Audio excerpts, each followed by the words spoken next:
Okey.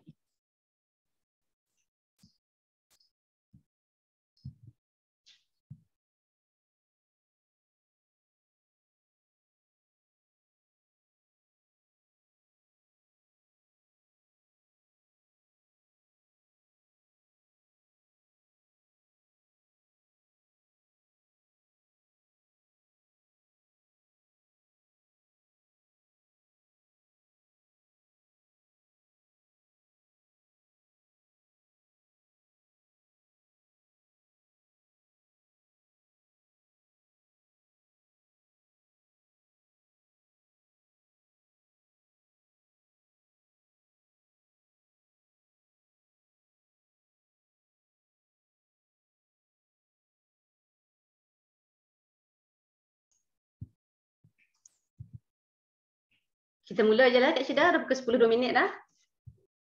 Nanti dia orang dengar rakaman lah. Bagus ni tajuk bab akidah kot hari ni. Boleh. Dah baca. Kak Syida buka majlis dulu Ustaz. A'udzubillahi minasyaitonirrajim. Bismillahirrahmanirrahim. Assalamualaikum warahmatullahi wabarakatuh. Alhamdulillah wassalatu wassalamu ala Rasulillah wa ala alihi wa sahbihi wa man walah. Subhanaka la ilma lana illa ma 'allamtana innaka antal alimul hakim. Rabbi shrah li sadri wa yassir li amri wahlul 'uqdatam min lisani yafqahu qawli. Allahumma anfa'na bima 'allamtana wa 'allimna ma yanfa'una wa zidna ilma. Rabbana yassir wa la tu'assir, Rabbana tammim bil khair, Rabbi zidni ilman, amin ya rabbal alamin. Hari ini kita baru masuk bab 1 Ustaz. Bab akidah. Okey, baik silakan Ustaz. Ya, nak share di Facebook saya ni.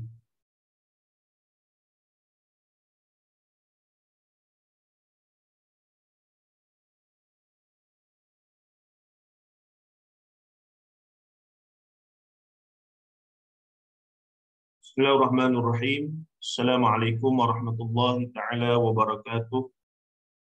Alhamdulillah wassalatu wassalamu ala Rasulillah wa ba'd. Innal hamdalillah nahmaduhu wa nasta'inuhu wa nastaghfiruh wa na'udzu billahi min shururi anfusina wa min sayyiati a'malina. May yahdihillahu fala mudilla lahu wa may yudlilhu fala hadiya lahu. Asyhadu an la ilaha illallah wa asyhadu anna Muhammadan 'abduhu wa rasuluh. Allahumma salli wa sallim wa barik ala Muhammad wa ala alihi wa sahbihi wa man tabi'ahum bi ihsanin ila yaumiddin, amma ba'd. Fa inna asdaqal hadithi kitabullah wa khairal hadi hadi Muhammadin sallallahu alaihi wasallam wa syarral umuri muhdatsatuha wa kullu muhdatsatin bid'ah wa kullu bid'atin dhalalah wa kullu dhalalatin fin nar, atau kama qala an-nabi sallallahu alaihi wasallam, la nabiyya ba'd. Alhamdulillah, masih pada Kak Liza, Kak Syida, Kak Alimatun, Kak Nasimah, Kak Syarifah, Nur Zawawi, dan lain-lain. Kak Azizah ada, dan lain-lain. Kak Sarah pun ada, dan seumpamanya. Baik. Alhamdulillah, setelah mukaddimah yang panjang lebar kita harungi, saya ingat dalam 5-6 siri, mukaddimah yang agak berat lah, agak kita kata mencabar, kerana penulis yang kita guna bukunya ini adalah seorang ahli akademik yang istimewa lah. Yang saya anggap dia guru saya walaupun saya tak pernah belajar secara khusus. Tapi beberapa daurah, contohnya daurah hadis 40 dan seumpamanya, memang kita ambil istifadah, iaitu manfaat daripada beliau hafizahullah ta'ala, Dr. Umar Muhammad Noor hafizahullah, yang kini menjadi pensyarah bidang hadis di USM. Beliau berasal daripada Jakarta dan isteri beliau daripada Singapura, tapi memilih untuk mentap dan berkhidmat bakti di Malaysia. Pada saya ini satu nikmat lah, ini satu rahmat. Dan buku-buku mutakhir beliau cukup. Saya khatam semualah buku-buku dia ni. Antara buku yang wajib saya baca setiap kali dia tulis adalah buku Dr. Umar daripada beberapa orang asatizah ataupun guru-guru pemikiran saya lain. Baik. Cuma saya nak tanya Kak Liza dan Kak Syida, Kak Sarah, adakah suara saya sangat jelas ataupun ada gangguan sikit? Sangat jelas Ustaz, okey. Okey, terima kasih. Baik, hari ini alhamdulillah legalah kita bermulalah kita pada bab 1. Seronoklah sikit. Jadi bab 1 ni antara bab yang kontroversi juga. Antara isu yang kontroversi dalam Islam, pengajian Islam ni adalah golongan yang mendakwa mereka punya, setengah golongan mereka ada dakwaan dan mereka cuba justifikan dakwaan mereka itu sama ada untuk justifikan ideologi politik ataupun untuk justifikan mereka punya kepentingan dalam bisnes ataupun untuk justifikan kepentingan mereka dari sudut kepentingan kita kata nasab, kerana nak nisbahkan kami ni ahlul bait dan seumpamanya. Antara benda yang mereka akan guna adalah mereka sandarkan pada nas. Nas dalam Islam yang pertama Al-Quran dan kedua hadis Nabi sallallahu alaihi wasallam. Nas adalah Al-Quran dan hadis. Dan kedua-dua nas ini adalah dalil, iaitu bukti, sandaran, hujjah. Jadi bagi orang Islam, dia tahu daripada zaman awal, hatta golongan sesat sekalipun daripada zaman awal, bila mereka nak buat ataupun mereka nak kembangkan, mereka nak mereka nak justifikan idea-idea mereka, mereka akan guna nas, iaitu Al-Quran dan hadis. Tetapi dalam bila guna Quran, Quran terjaga. Allah menyebutkan apa? Inna nahnu nazzalna dzikra wa inna lahu lahafizun. Sesungguhnya kami yang menurunkan Al-Quran dan kami sendiri yang akan jaga Quran. Maksudnya dari sudut lafaz, Al-Quran akan terjaga sampailah ke hari kiamat. Sampailah dia diangkat semuanya ke langit, tak ada lagi atas muka bumi. Al-Quran dijaga lafaznya. Walaupun ada setengah cetakan Al-Quran kesilapan yang ketara, bukan kesilapan cara baca. Riwayat kita kata riwayat dia punya qiraat. Wadduha wal laili idza saja, itu riwayat cara bacaan. Ini penulisan. Tetap ada orang boleh trace, orang yang hafal Quran bila baca. Hatta kita pun kalau kita biasa mulazamah dengan Quran, lazimi Quran, kalau kita dengar, kita pergi solat tarawih ke solat biasa ke, dengar imam baca macam tak betul. Macam tak cukup dia punya dengur ni. Kita sangat boleh rasa betul. Kita biasa duduk dengar qari-qari daripada Syekh Abdul Basit. Bismillahirrahmanirrahim. Dia tertil satu-satu, ataupun yang Mekah Alhamdulillahirrabbilalamin. Dan seumpamanya qari-qari yang hebat ni. Jadi bila kita dengar yang walaupun orang tu suara sedap, tapi bila dia tak cukup kita kata kriteria makhraj dan juga tanwin dia dan seumpamanya, biasanya kita akan rasa macam tak cukup ni. Disebabkan kita dah biasa duk baca sendiri, belajar sikit dan juga dengar bacaan-bacaan qari-qari yang hebat-hebat itu. Jadi Quran dari sudut terjaganya 6,236 ayat, tidak ada keraguan padanya. InsyaAllah sampai hari kiamat. InsyaAllah pasti, sebab Allah Ta'ala sendiri yang sahkan benda itu. Tapi bila melibatkan hadis, hadis ni ucapan Rasulullah, walaupun maknanya ataupun essence, dia punya ruh, dia punya substance itu datang daripada Allah Azza wa Jalla. Berdasarkan ayat wa ma yantiqu 'anil hawa in huwa illa wahyu yuha. Tidaklah Rasulullah itu bercakap mengikut hawa nafsu dia, melainkan daripada wahyu belaka. Maksudnya essence, dia punya dorongan untuk bercakap itu adalah wahyu. Maka Aisyah kemudian mengatakan kana khuluquhul Quran. Rasulullah itu akhlaknya, kejadiannya, percakapannya apa semua, itulah Quran. Tengok Quran, tengok Rasulullah itu Quran jalan. Begitulah gambaran. Maka di sini, tetapi hadis terbuka untuk berlakunya tahrif. Pada tahrif, penyelewengan. Sama ada penyelewengan lafaz ataupun penyelewengan makna kefahaman. Al-Quran, lafaznya ataupun ayatnya tak mungkin akan diceroboh ataupun diganggu-gugat sebagaimana Taurat, Zabur, Injil yang dikacau. Tetapi kefahaman Al-Quran masih lagi boleh dimanipulasi. Tapi hadis, lafaznya boleh dimanipulasi, ditahrif, diseleweng. Apatah lagi maknanya ataupun kefahamannya masih juga boleh boleh dimanipulasi dan guna ataupun ditahrif, yakni diseleweng dan seumpamanya. Jadi dalam kes tajuk pertama yang kita nak bincang ini, antara perbalahan klasik sepanjang sejarah pemikiran Islam dari sudut akidah.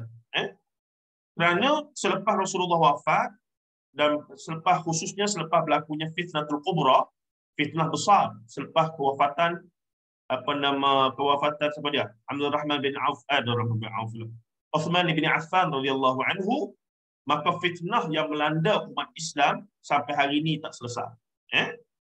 Dan fitnah yang lebih dahsyat adalah daripada dalam Islam sendiri.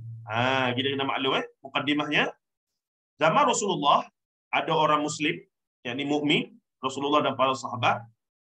Kemudian selain daripada mereka dianggap sebagai musyrik ataupun kafir, golongan kufur pada tauhid ataupun golongan musyrik, golongan yang mensyirikkan Allah.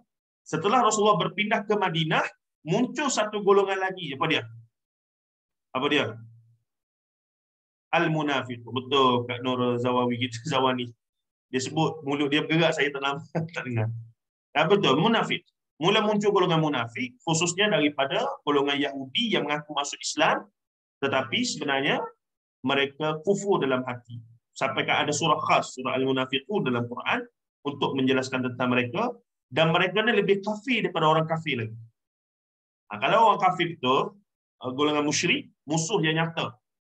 Masalah golongan munafik, zahirnya Muslim, tapi hatinya kufur kepada Allah, pada Nabi Muhammad.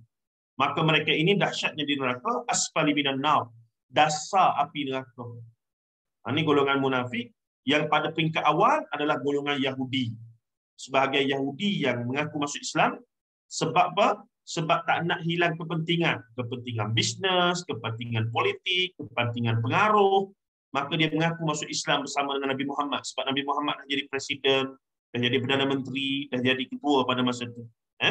Makanya mereka isytihar, saya masuklah parti awak ataupun agama awak. Tapi hakikatnya dalam hati tetap kufur kepada Islam. Bahkan mereka lah yang mencari-cari jalan untuk merosakkan Islam daripada dalam. Ketika peristiwa Ahzab, Rasulullah menerima musuh daripada luar, alliance, sepakatan daripada Yahudi di sekitar Madinah dengan kafir Quraisy. Bahkan golongan munafik pun mengancam daripada dalam. Bayangkan. Sebab itulah Rasulullah berdoa dengan doa yang begitu masyhur dan syahdu, ya Allah, kalaulah engkau tidak bantu aku, maka agamamu akan siapa lagi nak mafhum ya hadis tu kan? Kita mak balik hadis. Jadi Rasulullah berdoa, kalaulah kamu tak tolong aku tak nak buat apa dah dengan agamamu selepas ni. Gitulah lebih kurang. Maksudnya ini menentukan. Kalau kata Madinah jatuh, Islam juga akan menghadapi jalan yang sukar. Takdir Allah, ribut datang, maka kafir Quraisy habis semua. Tak berperang pun dalam perang Khandaq, perang Ahzab tu, para sahabat tak berperang pun dengan orang kafir. Allah menghantar ribut Taufat. Mereka habis betul-betul. Maka dari situlah kemenangan kepada Islam, dan selamatlah Madinah dan berkembang kebudayaannya, tamadunnya sampailah ke alam Melayu kita, insya-Allah. Baik. Ringkas ceritanya lagi, setelah muncul golongan munafik, maka mula muncul golongan yang Muslim tapi sesat. Sebab tu mereka bukan kufur. Orang Islam, tauhidkan Allah. Tapi mereka mula mempertikaikan beberapa perkara dalam Quran dan hadis. Beriman pada Allah, okey. Beriman pada malaikat, okey. Beriman kepada kitab-kitab, okey, Quran. Beriman pada ni, okey. Masuk beriman kepada qada dan qadar, yang ni kami ada pandangan sendiri. Nampak? Dia dah ada mula dah. Jadi golongan ini dipanggil sebagai ahlul bid'ah wad dhalal. Dia Muslim, tapi ada benda-benda yang bersabit dengan akidah, kemudian menjadi juga dalam ibadahnya juga ada isu. Mereka mula ada idea sendiri, mereka ada mula pandangan sendiri, yang masalahnya pandangan-pandangan mereka itu bercanggah dengan Quran dan Sunnah. Tapi mereka tetap mentauhidkan Allah. Mereka tetap pernah solat apa semua, tetap. Sebab itulah mereka dipanggil sebagai ahlul bid'ah wad dhalal. Golongan yang melakukan bid'ah dan juga golongan yang sesat. Sesat ni kafir ke? Dah. Sesat tak kafir, ya. Kena faham tu. Sesat tidak kafir. Kafir benda lain. Kufur ni syirik luar Islam. Golongan sesat ni, mereka bertaubat balik semula, selesai. Golongan musyrik, golongan kufur, nak masuk Islam kena syahadah balik. Sebab mereka ada isu dari sudut akidah tu dari awal lagi. Tapi golongan yang sesat, golongan yang diisytiharkan sebagai sesat, antara yang paling awal adalah golongan Qadariyah, Jabariyah, Mu'tazilah. Biasa kita duk dengar tu. Yang hari ini tak ada dah. Tapi pemikiran mereka masih duk ada. Dalam sebahagian besar orang Islam, sama ada disedari ataupun tidak. Jadi daripada situlah, khususnya selepas zaman Uthman bin Affan dibunuh, berlakunya konflik politik yang besar, maka kelompok-kelompok dalam Islam sendiri mula nak justifikan mereka punya idealism.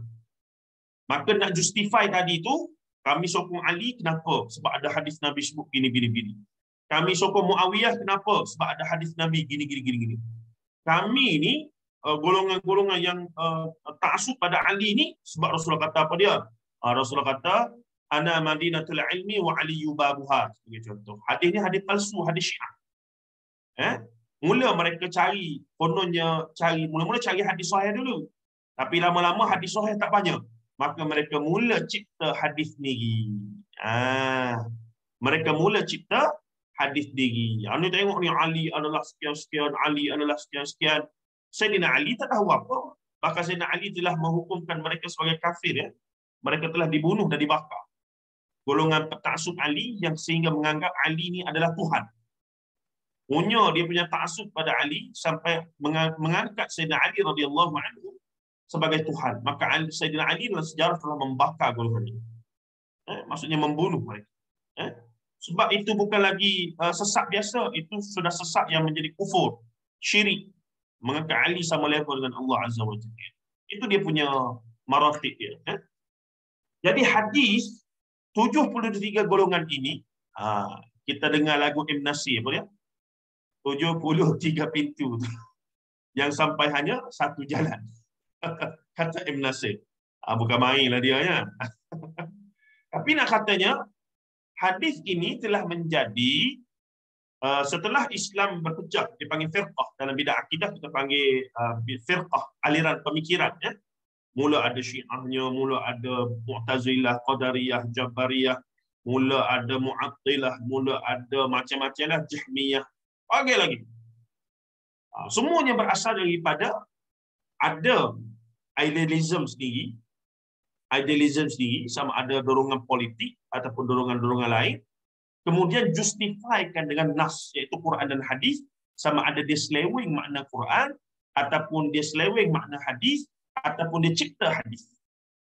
Sebab tu kefahaman yang benar terhadap Al-Quran dan hadis sangat penting. Sangat penting. Kefahaman yang benar, kefahaman yang majoriti, kefahaman yang selamat, kefahaman yang arus perdana, kefahaman yang masih dalam ruang lingkup ahli sunnah wal jamaah, itu sangat penting. Kalau kita tak faham yang ni, mari Tok Syekh mana cerita Quran sebut sekian-sekian, macam saya duk cerita Rasul Melayu lah, dia baca surah Yasin wal Quranil Hakim, innaka laminal mursalin. Sesungguhnya kamu daripada kalangan para rasul. Kamu di situ dia baca terjemahan, dia kata saya lah tu. Selesai masalah. Tahrif menggunakan Quran.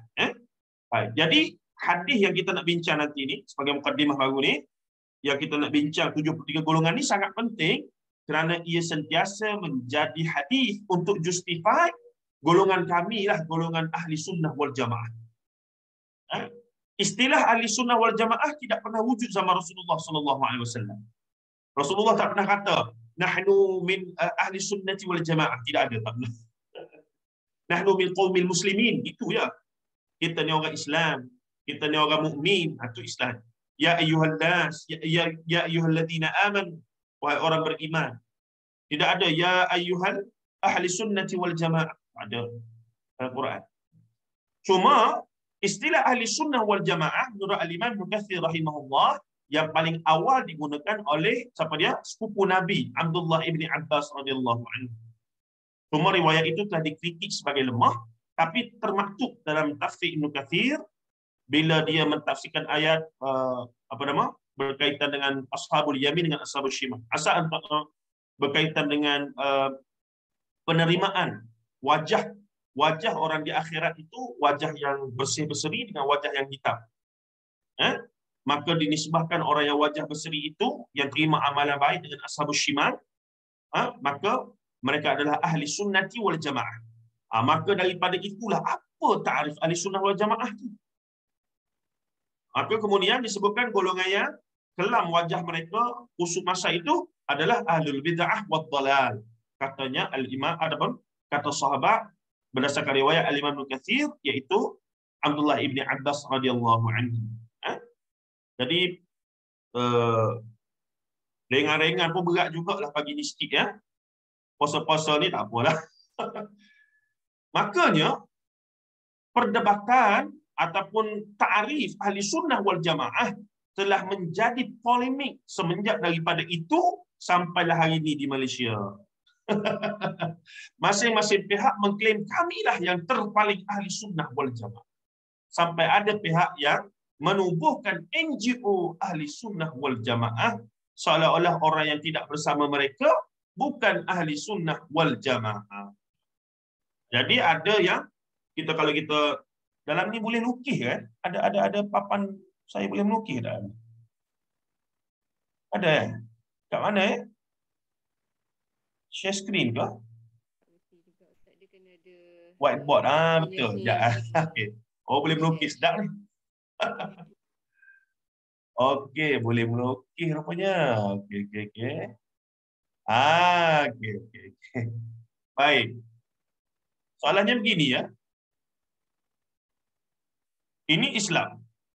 Satu bulatan besar. Tak apalah. Ini Islam. Ini ahli sunnah wal jamaah. Sorry. Andu. Ini ahli sunnah wal jamaah. Ini Islam yang besar ni Islam. Ini ahli sunnah wal jamaah. Jadi golongan-golongan sesat tadi kat mana? Dia kat sini. Dia kat luar ni. Dia kat luar ni. Dia tak masuk dalam ni. Sedangkan al-jamaah adalah golongan majoriti. Tapi dalam ahli sunnah wal jamaah ni pula, mazhab fiqh yang paling besar 4 tu. Itu dalam ni lah. Mazhab akidah 2 paling besar, Asy'ariyah, Maturidiyah dan juga Athariyah, Hanabilah. Itu dalam ahli sunnah wal jamaah belaka. Nanti kita akan tengok seorang tokoh Abdul Qahir Baghdadi telah menyatakan ahli sunnah wal jamaah. Tapi golongan-golongan ni kafir ke? Ni yang di luar ni tidak. Mereka ahlul bid'ah wad dhalal, tak masuk dalam ni. Mereka luar ni kafir lah. Orang kafir. Bagi faham gitulah mudah. Baik. Jadinya cuma soalan yang paling keliru, Syiah di mana? Syiah di mana? Syiah ni dia macam ni.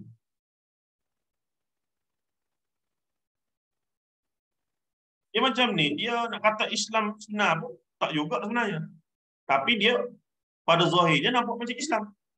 Tapi bila diteliti secara halus dari sudut usul akidah mereka, mereka mengkafirkan semua sahabat ni Asy'ariyah, Isna Asy'ariyah Imam 12 ya. Agama rasmi Iran hari ini. Dan mereka menyamakan Ali dengan Tuhan apa semua, mereka ada kiblat sendiri apa semua. Jadi pada saya mereka ni macam ni. Ni saja persamaan Islam mereka. Yang lain sebenarnya mereka di luar Islam. Sebab tu saya secara peribadi saya panggil Syiah ni sebagai agama Syiah, bukannya mazhab. Saya panggil agama sebab usul akidah dia berbeza.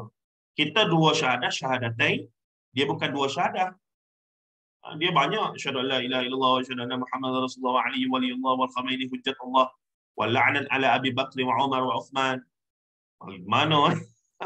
Kita 2 syahadah ni, semua ni 2 syahadah. At least dalam ni asyhadu an la ilaha illallah wa asyhadu anna Muhammadar Rasulullah. Cuma golongan ni dia ada benda-benda yang dia usul perkara yang usul akidah dia tak setuju 1-2. Maka dia terkeluar. Hai. Okey, habis kita melukis ni. Boleh tanya ke Ustaz? Boleh. Untuk yang dekat luar ni kan, yang dia ada masalah dari sudut beberapa perkara berkenaan qada dan qadar lah, contoh Jabariyah, Qadariyah ni. Luar Bukan ni ke ke luar ni? yang dalam tu Ustaz. Luar yang tu. So bukan ke kalau one of the cabang rukun iman tu dia ada problem, dia dah kira macam tak beriman. Baik, itu soalan yang bagus. Untuk terbatal iman secara keseluruhan, kita tengok takrif contohnya Imam Ghazali, imam-imam yang besar. Untuk dikatakan seorang itu Islam, Imam Ghazali letak 3 syarat. Pertama, mentauhidkan Allah. Yang kedua, memperakui kenabian Rasulullah SAW. Dan yang ketiga, ahlul kiblah, yakni masih lagi lah dia solat apa semua menghadap kiblat. Maka cukup untuk digelar sebagai seorang Muslim, Islam saja. Tapi Islam yang macam mana? Islam yang ahli sunnah wal jamaah ke? Islam yang ahlul bid'ah wal dalal. Jadi bid'ah ahlul bid'ah wal dalal itu sendiri ada ada dalal yang ringan lah, ada dalal yang tak sampai tahap kufur. Yang macam Kak Lina tanya tadi, bila dia tolak satu tu, dia belum lagi sampai tahap kufur yang secara mutlak. Sebab dari sudut kaedah hukum, kita kena tanya dia, kenapa yang dia berfikiran begitu? Apakah sebab dia jahil? Apakah sebab dia ikut-ikut? Apakah sebab panjang cerita? Jadi secara umum kita kata, orang yang termasuk golongan Mu'tazilah apa semua tu, masih Muslim, cuma mereka bukan ahli sunnah wal jamaah. Tidak sampai tahap kufur. Kufur ni syirik pada Allah. Asyirku billah. Maka jelaslah dia punya syirik tu pula menzahirkan. Maka jelaslah. Untuk Syiah tu saya kata orang, bahkan ulama-ulama Islam sampai sekarang confuse nak letak di mana Syiah tu. Confuse nak letak sini ke nak letak sini. Sama dengan kita macam mana. Jadi kalau kita spesifik Isna Asyariyah, Imam 12, kita balik tengok usul akidah. Sebab yang menentukan ini semua adalah akidah. Jadi, usulnya pun sudah berbeza, maka kita katakan memang zahir dan sejarahnya mereka ada kaitan dengan Islam. Tapi wafil haqiqah untuk kita jaga, maka kita kena kata mereka, saya lah pribadi saya berpegang, mereka sebenarnya bukan Islam. Mereka satu agama tersendiri. Agama Syiah. Macam mana saya nak tutup benda ni sebenarnya? Stop share ya. Okay. Terima kasih. Jadi, disitulah polemik tentang 73 aliran ini. Satu yang selamat, nanti kita akan tengok hadis, telah menjadi polemik. Yang pertama, status hadis tersebut diperdebatkan oleh ulama-ulama hadis dan seumpamanya. Yang kedua, siapa golongan yang klaim mereka adalah satu golongan yang selamat. Daripada 73 golongan, satu yang selamat tu golongan, kalau kata di Malaysia ni, ataupun dunia ni, golongan sufi tarikat kata, oh kami lah. Contoh ya. Golongan salafi kata, oh kami lah. Golongan yang kuat dengan fiqh syafi'i kata, oh kami lah. Jadi masing-masing itu klaim, kami lah. Walha ahli sunnah wal jamaah itu satu keluarga yang besar. Selagi mana duduk dalam bulatan tadi, masih lagi ahli sunnah wal jamaah. Ini siapa kata? Ulama muktabar, rujukan umat. Syekh Abdul Qahir Al-Baghdadi, seorang ulama dalam bidang pemikiran Islam yang terawal dalam Islam. Dalam buku ni ada, nanti kita akan tunjuk yang dia maksudkan dengan, sebab tu tak boleh mudah-mudah nak kata orang bukan ahli sunnah wal jamaah. Maksudnya nak kata ni bukan ahli sunnah ni, tak boleh tuan. Tidak semudah yang disangka. Sebab itulah perangai takfiri ataupun tabdi' mudah membid'ahkan, mudah mentakfirkan, mengkafirkan, mudah mentadlil, menyesatkan, itu bukan perangai ahli sunnah wal jamaah. Sehingga kan Al-Imam Ahmad bin Hanbal ataupun imam mana ya, saya kena cek balik, dia kata kalaulah seorang tu ada 40 dah ciri-ciri dia terkeluar daripada ahli sunnah wal jamaah, ada satu saja ciri yang menunjukkan dia adalah ahli sunnah wal jamaah, maka kita kira dia ahli sunnah wal jamaah. Selagi mana ciri itu bukan ciri yang usul. Kalau kata kufurkan Allah, samakan tok guru dengan Allah, itu tak boleh lah. Macam ayah pin tu sebenarnya dia bukan sesak biasa ya. Sebab mereka berpegang Allah ni ataupun Tuhan boleh menjelma dalam tubuh manusia. Jadi itu dah jadi tashbih, iaitu menzahirkan ataupun macam Kristian lah. Itu dah kira kufur, syirik lah tu. Itu bukan sesat biasa. Cuma dalam konteks Malaysia, kita kena faham undang-undang di Malaysia berfungsi macam mana. Sebab tu Syiah sampai sekarang kita tak isytiharkan sebagai agama bukan Islam. Sebab apa? Kalau kita isytihar sebagai bukan Islam, undang-undang ataupun enactment hal ehwal agama Islam negeri tidak lagi berkuasa di atas mereka. Dia akan pergi kepada mahkamah sibel. Mereka guna hak asasi manusia. Maka menggunakan hak minoriti. Kalau kita isytihar, mereka minta ya. Mereka pernah minta dengan yang di Pertuan Agong buat memorandum, ada lagi benda tu, untuk isytiharkan. Kalau dia kata kalau dah kami ni bukan Islam, isytihar kerana kami sebagai bukan Islam. Macam Ahmadiyah Qadiani tu. Tapi kalau kita isytihar begitu, semacam mana Ahmadiyah Qadiani telah dibawa ke mahkamah oleh dengan JAIS, akhirnya JAIS kalah. Sebab apa? Sebab mereka guna undang-undang sibel kita yang yang liberal demokratik itu. Maka dia kata kami agama minoriti. Kami berhak untuk buat apa yang dalam sistem demokrasi benarkan. Kami agama minoriti, kami nak ada masjid sendiri, kubur sendiri, tak ada masalah. Pihak agama tidak berkuasa. Maka mereka JAIS kalah lawan dengan Ahmadiyah Qadiani. Maka dalam kes Syiah ni pun sama. Kalaulah kita isytihar dia bukan Islam, maka mereka akan jadi agama minoriti. Bila jadi agama minoriti, mereka ada hak untuk nak ada masjid sendiri, untuk nak belarak tengah jalan macam Taipusam pada 10 Muharram. Itu yang kita tak nak tu. Jadi dalam konteks Malaysia, secara rasmi, Syiah tidak pernah difatwakan sebagai agama yang keluar pada Islam. Cuma secara peribadi, saya yang belajar dengan guru-guru saya, Maulana Asrinya, kita punya Ustaz Syamsuddin Abdul Rahman, dengan Maulana Hanif dan seumpamanya, yang duk kaji pasal Syiah ni, memang saya secara peribadi meletakkan Syiah sebagai satu agama asing daripada agama Islam. Itu pegangan peribadi. Pegangan rasmi kerajaan Malaysia, Syiah masih dikira Islam, tapi yang sesat. Itu saja fatwa. Kerana apa? Kerana nak pegang mereka, nak hadang mereka menggunakan enactment undang-undang negeri masing-masing. Kalau tak, mereka akan bebas. Itulah dia punya teknikalnya sikit. Wallahu a'lam. Baik. Balik pada cerita kita. Maksudlah, saya ingat okey dah mukadimah tu kau. Banyak dah pendedahan itu. Baik, kita masuklah. Ni insya-Allah akan nampak relation yang nanti apa yang saya bahaskan ini, mukadimah, dengan konten yang kita nak bahas dalam buku ini. Baik, kata guru kami hafizahullah taala dalam soalan dia ni, dia kata apa? Berbincang tentang perpecahan aliran dalam umat Islam, ini saya teringat sebuah hadis yang menceritakan tentang ramalan Nabi SAW bahawa umat Islam akan terpecah menjadi 73 golongan.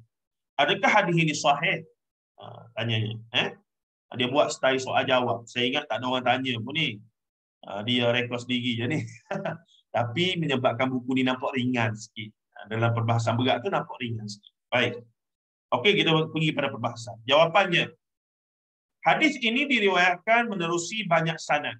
Apa dia sanad? The chain of narrator. Jalan periwayatan. Orang-orang yang meriwayatkan tu ramai. Nak boleh sampai pada periwayat Bukhari, Muslim dan seumpamanya. Kemudiannya, namun hampir kesemuanya mengandungi kecacatan yang melemahkannya. Apa dia cacat istilah hadis? Illah. Ilalul. Illah. Mempunyai unsur, mempunyai isu lah. Riwayat yang paling kuat adalah menerusi Muhammad bin Amr daripada Abu Salamah bin Abdul Rahman daripada Abu Hurairah. Rasulullah SAW bersabda, tafarraqatil yahudu ala ihda aw ithnataini wa sab'ina firqatan wa tafarraqu ummati ala 73 firqatan. Maksudnya bangsa Yahudi telah berpecah menjadi 71 atau 72 golongan. Umatku, kata Rasulullah, akan terpecah menjadi 73 golongan. Jadi Rasulullah cerita zaman dia ni berdasarkan riwayat yang paling kuat. Kebanyakan riwayat cerita tentang 73 golongan ni ada masalah. Tapi riwayat yang paling acceptable, yang paling kuat daripada yang lemah tu, inilah lafaz dia. Yang mana Rasulullah kata, Yahudi telah terpecah kepada 71 ataupun 70 golongan. Yahudi sebelum zaman Rasulullah. Umat aku, kata Rasulullah, yang ini selepas ini, tak berlaku lagi zaman Rasulullah, selepas ini akan terpecah kepada 73 golongan. Hadis ini disahihkan oleh Al-Imam Tirmizi dan Al-Hakim. Ada ulama hadis besar telah mensahihkannya. Bagaimanapun ada juga beberapa ulama yang menilai hadis ini sebagai lemah ataupun dhaif. Salah seorangnya ialah Ibnu Hazmin Al-Andalusi. Ibnu Hazmin Al-Zahiri Al-Andalusi. Ini ulama kemudian dah, tapi antara yang besar dalam Islam. Ada penambahan matan. Matan apa dia? Teks bahasa Arab. Teks hadis itu dalam bahasa Arab. Lafaz Rasulullah. Ada penambahan matan dalam satu riwayat. Dalam banyak-banyak riwayat tu ada tambahan. Yaitu daripada Abdullah bin Amru bin Al-As radhiyallahu anhu. Dia kata apa dia? Tambahan daripada hadis tadi, kulluhum finnar illa millatan wahidah. Setiap daripada mereka duduk dalam neraka, masuk neraka, illa millatan wahidah. Melainkan hanya satu jalur saja, satu golongan saja. Jadi perebutan tentang millah wahidah inilah yang menjadi polemik sampai hari ini. Baik. Qalu, maka para sahabat pun bertanyalah Rasulullah berdasarkan riwayat ni, wa man hiya ya Rasulullah? Siapakah mereka itu wahai Rasulullah? Maka Rasulullah pun menjawab, ma ana alaihi wa ashabi. Mereka adalah golongan yang apa yang aku dan sahabat aku berada di atasnya. Secara zahirnya gitu terjemahannya. Aku dan para sahabat aku berada di atasnya. Maksudnya yang satu yang selamat di millah wahidah adalah golongan yang benar-benar ikut aku dengan sahabat aku. Besar pendudukan sahabat Rasulullah ni tuan-tuan, sampai kita selawat kita sebut nama sahabat. Allahumma salli ala Muhammad wa ala alihi wa ashabihi ataupun wa sahbihi. Sahabat Rasulullah. Agama ini Islam tidak akan lengkap tanpa sahabat Rasulullah. Wajib atas kita mengimani keutamaan, fadilat, keutamaan sahabat-sahabat Rasulullah. Al-Quran banyak ayat yang mengendoskan perkara tersebut. Hadis Rasulullah juga banyak. Tapi Syiah mengkafirkan semua sahabat. Can you brain that? Tiba-tiba orang kata Syiah sebahagian daripada Islam lagi. Itu yang kita kata kena tahu, kena faham sungguh tu. Baik, katanya lagi apa dia? Tengok di sebelah. Dalam sanad riwayat ini terdapat Abdul Rahman bin Ziyad Al-Ifriqi. Isunya pada perawi. Beliau seorang perawi yang lemah. Dia telah dikritik oleh ulama dipanggil jarh wa ta'dil, ulama hadis yang menilai para perawi sebagai lemah. Penambahan kalimah ini juga terdapat dalam pelbagai riwayat yang lain, namun kesemuanya lemah. Semuanya lemah. Seorang perawi yang berasal daripada negeri Syam, iaitu Azhar bin Abdullah Al-Harazi, meriwayatkan hadis ini secara berbeza. Hari pula satu perawi lain, ada lagi versi yang lain sedikit. Beliau meriwayatkannya daripada Abu Amir, daripada Muawiyah bin Abi Sufyan, Rasulullah sallallahu alaihi wasallam bersabda, "Wa inna hadhihi al-ummata sataftariqu ala 73 millah." Yani al-ahwa kulluha fin nari illa wahidah wa hiya al-jamaah. Sesungguhnya umat ini, didakwa Rasulullah berkata begitu, sesungguhnya umat ini akan terpecah menjadi 73 puak ataupun aliran. 72 golongan antara mereka berada di neraka. Aliyadzubillah min dzalik. Satu di syurga, iaitu jamaah. Jadi jamaah itu pula akan dibincangkan. Apa yang jamaah ni? Dan inilah sebenarnya antara yang jadi sandaran yang disebutkan ahli sunnah wal jamaah. Cuma jamaah itu apa pula? Kalau berdasarkan hadis riwayat yang tadi, ma ana alaihi wa ashabi. Jadi kalau kita pergi sungguh, kita tengok perbahasan ulama, ta'arif ahli sunnah wal jamaah itu sendiri cukup pelbagai. Jadi di sini kita sebagai orang awam nak pilih yang terbaik. Bulatan mana yang kita nak duduk tadi? bulatan ahli sunnah wal jamaah sebenarnya besar dan ramai boleh muat dalam itu. Jangan mudah-mudah kita nak keluarkan sesiapa yang kita tak seronok dengan dia. Baik. Katanya lagi apa dia? Ramai ahli hadis telah mencela Azhar bin Abdullah, perawi tadi. Mencela ni, teruklah, mengkritik dengan celaan. Ataupun bahasa Arab panggil tahzir. Mentahzir, tahzir. Kemudiannya, hal ini demikian kerana beliau dikenali sebagai seorang yang sangat membenci Sayyidina Ali radhiyallahu anhu. Namun Ibnu Hibban dan Al-Ijli menilainya dipercayai thiqah. Tapi ada ulama hadis lain kata okey, dia okey sebenarnya. Di sini yang jadi khilaf tu. Maka berlaku perbezaan pendapat dalam mensahihkan tambahan ini. Beberapa ulama seperti Ibnu Hajar, yakni Ibnu Hajar Al-Asqalani rahimahullah taala menerimanya. Namun beberapa ulama yang lain seperti Asy-Syaukani menolaknya. Ibnu Hajar dan Syaukani ini dua ulama besar dalam bidang hadis. Jadi ternyata memang ada polemik daripada awal lagi tentang hadis-hadis tentang golongan 73 golongan ini. Seterusnya membawa kepada polemik kefahaman terma ahli sunnati wal jamaah. Baik. Soalan seterusnya. Tengok, walaupun hadis-hadis tadi dinilai sebagai lemah, kalau kita tengok perawi itu siapa tu? Dalam Musnad Ahmad. Jadi dalam yang diriwayatkan oleh Imam Ahmad bin Hanbal radhiyallahu anhu. Sebab tu kita kena faham, selain pada Sahih Bukhari dan Sahih Muslim, dalam kitab yang lain iaitu Sunan Ibni Majah, Sunan An-Nasa'i, Sunan Abi Dawud, Musnad Ahmad, tidak 100% para ulama itu sengaja masukkan hadis sahih. Ada lagi mereka sengaja masukkan juga hadis-hadis yang tak capai tahap sahih untuk tujuan-tujuan yang khusus. Maka jika ada orang berhujah, ini riwayat Imam Ahmad, takkan tak sahih. Sebenarnya Imam Ahmad dengan Imam Tirmizi kadang-kadang sengaja masukkan untuk nak kata ni hadis tak sahih, jadi janganlah kamu duk beramal dengan dia.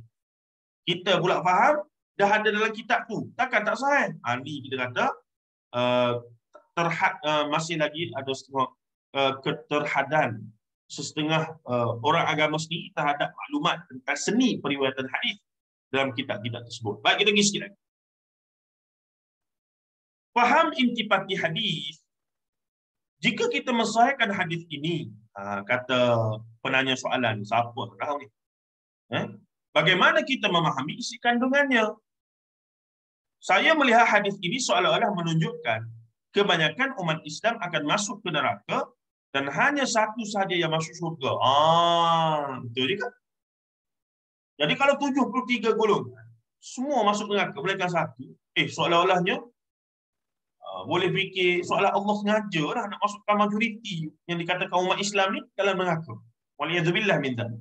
Semoga kita tak fikir begitu. Ialah 72 nisbah satu. Takkanlah nak kata satu tu lebih banyak. Mestilah 73 tu banyak. Dari sudut nisbah number tu. Tapi sebenarnya ada penjelasannya. Baik. Menurut Imam Abdul Qahir Al-Baghdadi, ini yang saya sebut tadi tu, ulama firaq, ulama akidah pemikiran yang terawal. Dalam kitabnya yang masyhur yang bertajuk Al-Farqu Bainal Firaq, perbezaan di antara pecahan-pecahan di antara aliran pemikiran. Al-Farqu Bainal Firaq. Umat Islam meliputi setiap orang yang umat Islam, bukan mukmin, Islam. Muslim dengan mukmin dua benda yang berbeza ya. Muslim mengucap dua kalimah syahadah, Muslim. Mukmin iman kena sempurna, ibadah kena sempurna, itulah mukmin. Takwanya apa semua. Macam Kak Lina tanya tadi, orang yang Kak Lina sebut tadi bermasalah dari sudut iman, dia punya iman tu ada dia langgar. Tapi belum lagi sampai tahap yang terkeluar Islam. Baik. Jadi di sini sebenarnya ada 7 golongan yang jika mereka termasuk golongan itu masih dikira sebagai ahli sunnah wal jamaah. Yang pertama, ataupun orang yang mengakui terlebih dahulu ya. Maaf. Umat Islam meliputi orang yang mengakui bahawa kalau kita nak buat checklist, kita nak tahu orang tu orang Islam ke tidak. 7 ni kita tanya, awak percaya tak alam ini diciptakan oleh Allah? Tak. saya berpegang alam ini tercipta bersama dengan Tuhan. Itu dia kata. Maksudnya alam ini Tuhan, Tuhan itu alam. Yang ni bukan Islam punya ajaran ni. Islam punya ajaran, Allah adalah Khalik, pencipta. Kita ni, manusia ataupun makhluk adalah makhluk yang dicipta. Itu akidah kita. Akidah orang Islam, bukan ahli sunnah wal jamaah saja. Akidah orang Islam. Jadi jika ada aliran-aliran falsafah yang berpegang bahawa alam ini qadim bersama qadimnya Tuhan, maka itu sebenarnya satu akidah batil, syirik. Akidah yang mensyirikkan Allah. Baik. Nak tahu perkara itu, kena baca buku Ustaz Ahmad Ikram, Tersesat. Cukup jelas dia punya penjelasan. Bagaimana agama-agama dulu, agama Hindu, agama Buddha, mereka worship, sebenarnya mereka bukan worship kepada God Almighty. Mereka worship kepada ruh, sentimen ruh, spekulasi ruh. Yang pada mereka itulah punca bermulanya semua, Atman dengan Brahman. Dunia ini berasal daripada satu titik, satu permulaan, yang Tuhan juga bermula di situ, yang kemudian mereka mencari diri mereka, ruh tu, yang kemudian melimpah menjadi alam, menjadi manusia, menjadi ruh. Jadi ruh ni nak cari Tuhan dia balik, asal usul dia balik, maka itulah yang dia duk worship, yang dia duk main yoga, yang dia duk meditasi. Itu sebab apa? Nak cari hakikat ruh ni, supaya ruh tu berjumpa balik dengan dia punya induk, dia punya asal. Dia panggil Atman dengan Brahman. Itu kita tak ingat dia dewa-dewi itu sebagai avatar kepada Tuhan, the God Almighty. Tidak. Konsepnya berbeza dengan agama Samawi. Kita ni Yahudi, Kristian, Islam, walaupun mereka telah syirikkan Allah, tapi konsep the God Almighty masih ada. Cuma lagi mereka syirikkan Allah. Baik. Yang kedua, seorang Islam itu dikira bila dia menetapkan semua sifatnya. Menisbatkan semua sifatnya yang Allah Ta'ala sendiri cerita dalam Quran.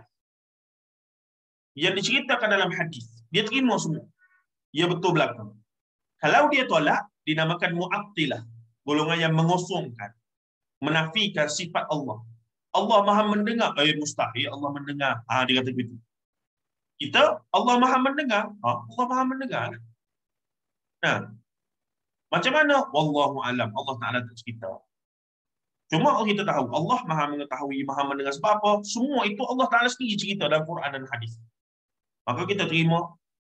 Kaif, bagaimana? Wallahu a'lam. Tak erti nak cerita. Kita stop di situ.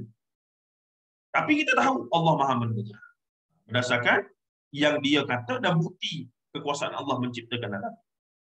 Kemudian menafikan tashbih daripadanya. Tashbih ni apa dia? Menyerupakan Allah dengan apa-apa saja. Tak boleh. Haram, bahkan kufur kita kalau kita menyerupakan Allah walau aspek apa pun dengan apa sekali. Tak boleh. Kita kena tanzih. Tanzih mensucikan, membersihkan Allah daripada segala sifat yang bukan Tuhan. Sebab itulah bila ulama-ulama Melayu kita menterjemahkan innallaha sami'un alim. Sami' mendengar tu, maka mereka istilah sami' terjemahan literalnya mendengarlah. Tapi bila nak nisbah pada Allah, maka disengajakan masuk Maha mendengar. Jadi dengan adanya Maha tu, secara automatik kita tahu ni adalah sifat Allah. Yang mustahil cara dengar Allah sama dengan cara dengar manusia. Baik. Yang keempat, seorang Islam itu dikira sebagai Islam. Kalau kata Al-Imam Ghazali 3 saja, yang ni dia bagi 7. Mengakui kenabian Muhammad dan pengutusannya bagi seluruh manusia. Seterusnya membenarkan semua berita yang disampaikan oleh baginda selagi mana ia terbukti sahih. Terbukti hadis-hadis tersebut sebagai hadis yang makbul. Walaupun dia riwayat ahad, riwayat yang solo, riwayat yang mencapai tahap darjat mutawatir, tapi ia tetap dikira sebagai khabar yang sahih. Seterusnya mengakui Al-Quran sebagai sumber hukum hakam. Menerima Quran sebagai sumber hukum hakam. Dan yang ketujuh, Kaabah tempat mengadak solat. Jadi kita kena buat checklist orang yang kita nak dakwa sebagai sesat itu, dia ada tak benar-benar? Ataupun orang yang kita nak dakwa sebagai sudah keluar pada Islam, ataupun yang sudah sesat, adakah dia ada kriteria ini? Kalau dia ada, maka dia tidak tergolong daripada golongan yang sesat, apatah lagi kufur, golongan kafir. Tidak. Baik, kita pergi sikit lagi.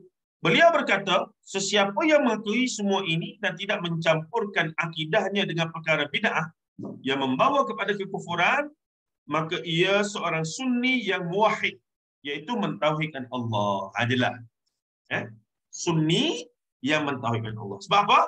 Di sana ada orang dia tauhidkan Allah.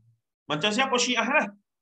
Kalau tanya mereka siapa Allah, maka mereka katalah Allah itu satu. Tapi at the same time dia meletakkan Ali sama level dengan Allah. Kan itu syirik namanya. Sebab tu yang saya kata, macam mana kita boleh terima lagi Syiah sebagai pada Islam? Sebab Islam ni mengisbatkan la ilaha illallah Muhammadur Rasulullah. Allah Ahad, satunya Allah, tak mungkin lagi ada seumpama. Kita menafikan yang lain. Tiba-tiba Syiah, ya kami terima Allah itu satu. Tapi dalam masa yang sama, Ali ni sama level dengan Allah. Lagu mana? Sebagaimana Yahudi. Ya kami terima Allah ni the God Almighty. Elohim, ilah. Tapi dalam masa yang sama, Allah ni ada dia punya anak Uzair. Maka syirik. Begitu juga Kristian, Nasara. Kami terima Allah the God Almighty, the God Father. Ya, kami terima.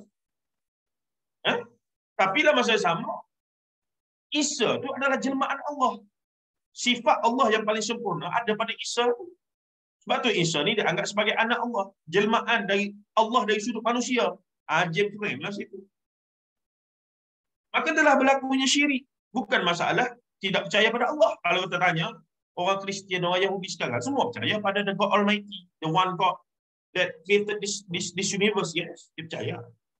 Tapi dia telah meletakkan syirik, telah meletakkan sekutu bagi Allah. Sedangkan itu semua ternafikan hatta dalam suratul Ikhlas sahaja. Lam yalid wa lam yulad wa lam yakul lahu kufuwan ahad. Jadi Allah mesti bebas daripada semua perkara tersebut. Kita letak dalam kepala otak kita, Allah tidak mungkin, tidak boleh, tidak ada sekufu. Sebab tu akidah kita orang awam, kalau kita faham intipati suratul Ikhlas, khalas, cukup. Qul huwallahu ahad, Allahus samad, lam yalid wa lam yulad wa lam yakul lahu kufuwan ahad. Khalas, settle masalah. Tak payah dah nak bahas. Allah ni melihat, Allah melihat sama dengan kita ke? Kita nak fikir istiwa Allah tu lagu mana? Tu tak payahlah, bukan urusan kita. Kita pegang pada apa yang Allah Taala sendiri kata. Baik. Saudara bapa rahimahullah. Makanya seorang yang sudah berakidah dengan akidah tauhid belum selamat lagi melainkan dia telah membersihkan segala yang syirik daripada perkara tersebut. Baik, tuan-tuan dan puan-puan. Sebagai tambahannya, cuba perhatikan kalimah la ilaha illallah. Kita panggil apa tu? Lafzul jalal. Lafaz yang agung. Kenapa bermula dengan la? Nafi dulu. La, tiada. Nak tegaskan, tidak mungkin ada. Aku pegang sungguh-sungguh kalau bahasa kita lah. Aku ni pegang sungguh-sungguh, tak mungkin ada. Tiada dan tak mungkin ada dulu, kini, selamanya. Ilah, ilaha, kita terjemah sebagai Tuhan, tak tepatlah. Sebab bahasa Melayu agak miskin. Ilah, Rabb, Tuhan.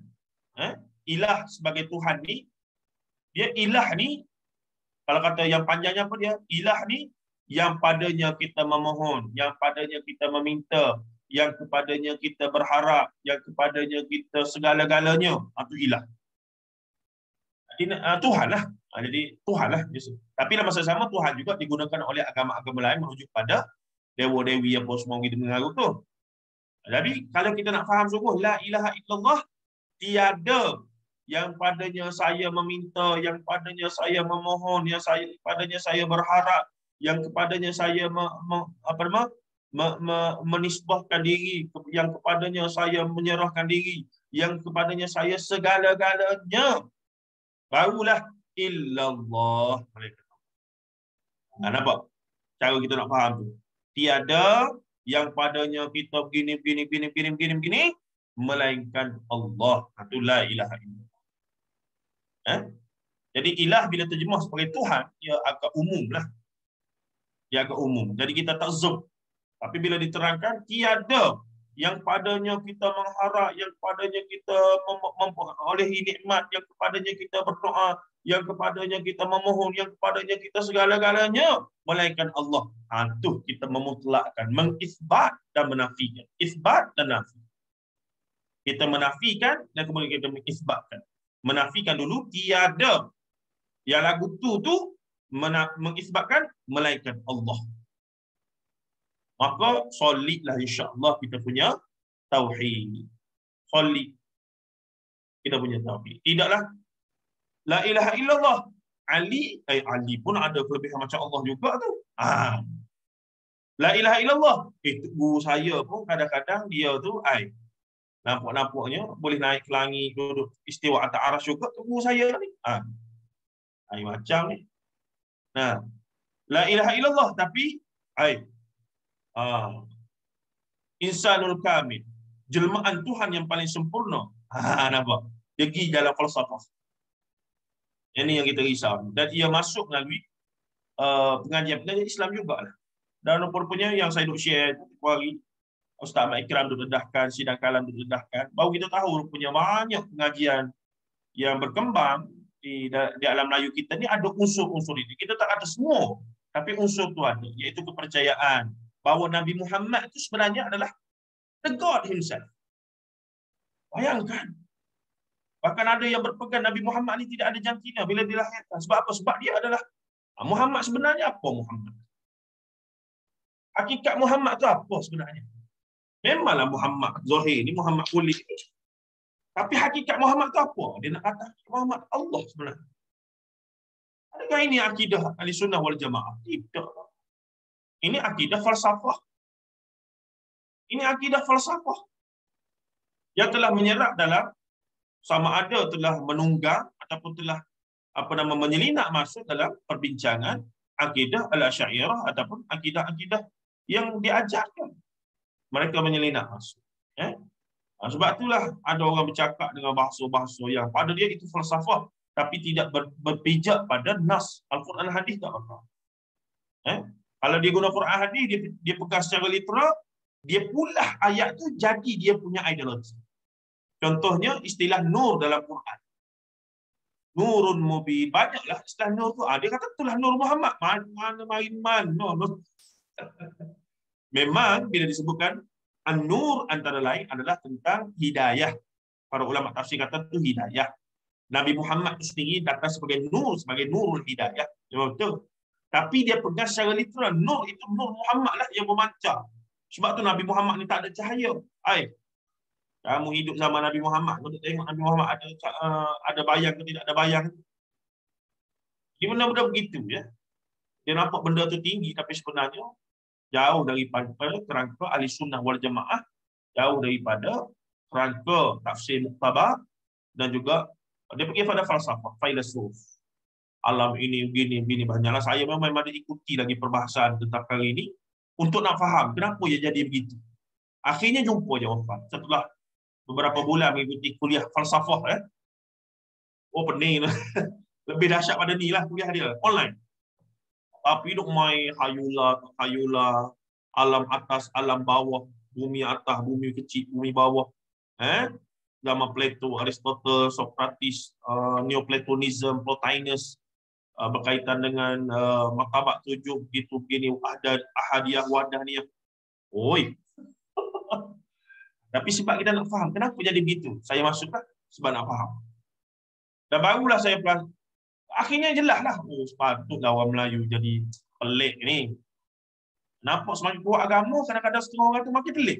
Bukan makin normal, bukan makin saintifik, tapi makin duk khoyar, makin duk minat benda-benda yang pelik-pelik, benda-benda yang alam sebalik mata apa semua ni. Begitu. Pada mereka itu falsafah tinggi. Pada wafil harifah tidak. Baik, kita pergi sikit lagi. Nak berhabis juga. Jika kita imbau sejarah katanya, Majoriti kaum muslimin sentiasa berada atas faksi akidah yang benar sebagaimana yang diwariskan oleh Rasulullah sallallahu alaihi wasallam dan para sahabat ridwanullah alaihim ajma'in.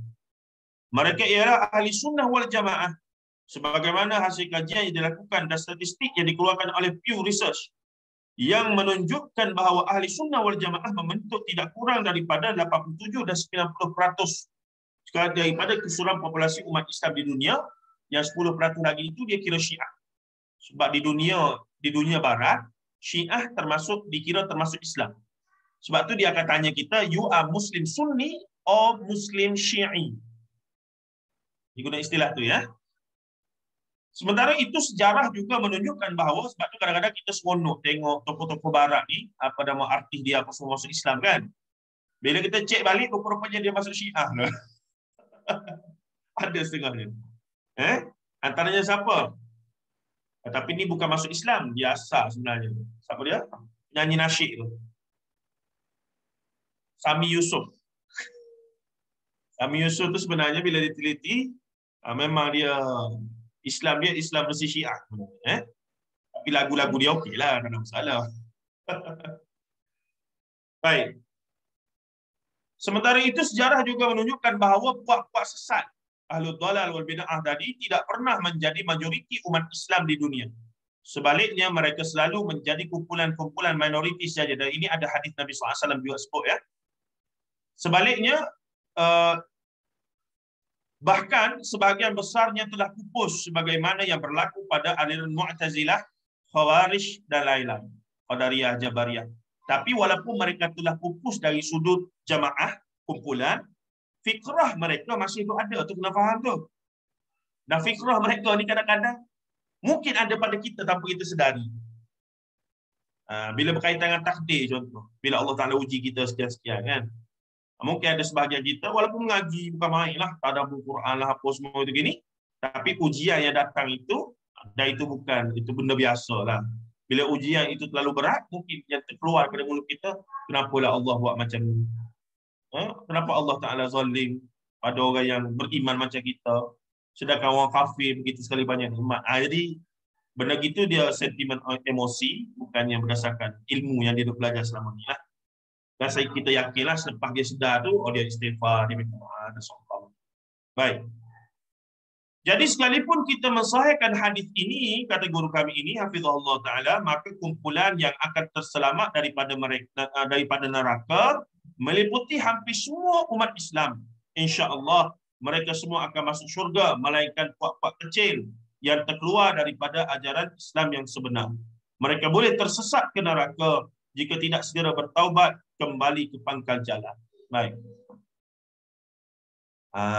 Jadi jelaslah tadi walaupun jumlahnya 73, tapi jumlah 73 tu sebenarnya dia punya, dia kata apa? Dia punya kapasiti sebenarnya sangat minoriti.